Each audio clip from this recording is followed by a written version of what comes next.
Құрбыма көйлегімді сыйлап бақытымнан айырылдым.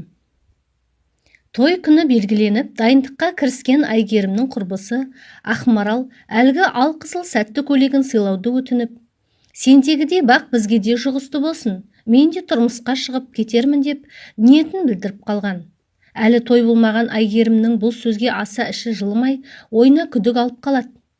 Бірақ құрбысына жоқ дей алмай, шүберекте тұрған не бар деп алқызыл көйлегін сыйлай салған.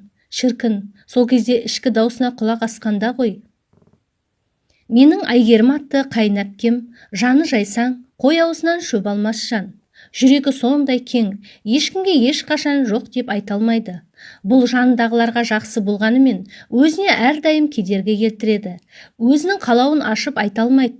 Біреуді ренжіткенше, өзі іштей қайран қалып отыруды жөн көреді. Қайынәпкем бүгінде ажырасқан, қазір бізбен бірге тұрады. Кейде бір жаманға бір жақсы деп жатады ғой, оны сол күйеуінің мінезі шыдатпады. Әйгерім соның кесірінен тұйықталып, өз-өзіне сенімсіз болып қалған сияқты. Бір күні сол әпкеммен оңаша қалып, таңға дейін әңгіме айтып, ішкі сырын білудің реті түсті. Ол маған жастық шақ, студенттік күндер туралы сырын ақтарған тын.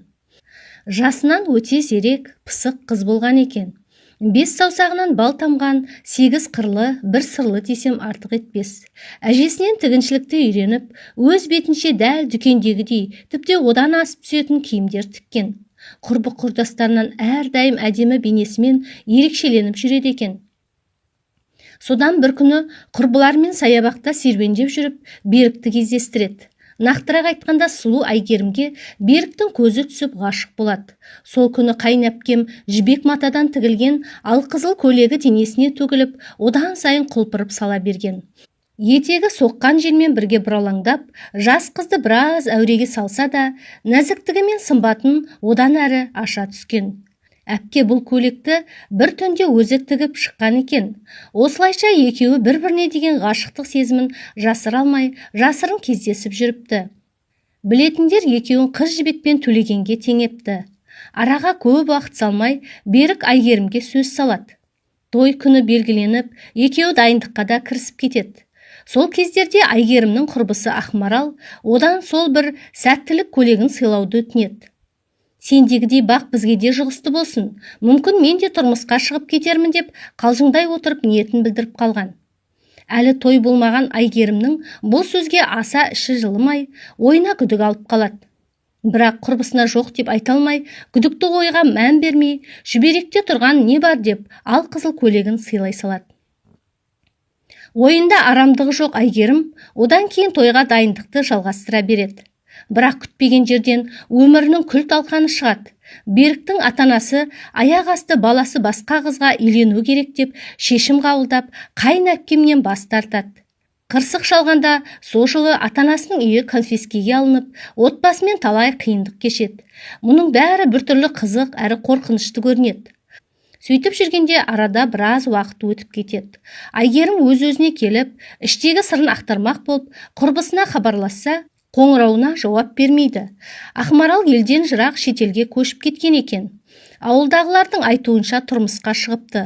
Ал Әйгерім болса, Беріктен кейін ұзақ жылдар бойы ешкімді кезіктіре алмайды. 5 жыл өткенде әлгі күйеуімен танысып, жасы келген соң амалдың жоғынан тұрмысқа шығуға келісімін береді. Күйеуі Қаныпезердің өзі болып шығады. Аузына келгенді оттап, әпкемді балағаттап қалудан тайынбайтын. Оның үстіне бала да сүйе алмады. Осының барлығы Әйгерімнің жүйкесін қатты жұқартып жіберді. Шынымды айтсам, ажырасып кеткені дұрыс болды. Меніңше әрбір әйел бақытты болуға лайықты. Ең қызығы, әлгі Ақмарал басында тек қана көйлекті сұраумен шектелмепті.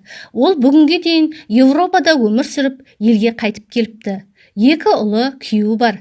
Елдің айтуынша көз қызғарлықтай отбасы екен. Ал оның күйеуі кім дейсіз ғой? Сенсеңіз де, сенбесеңіз де өз еркіңіз.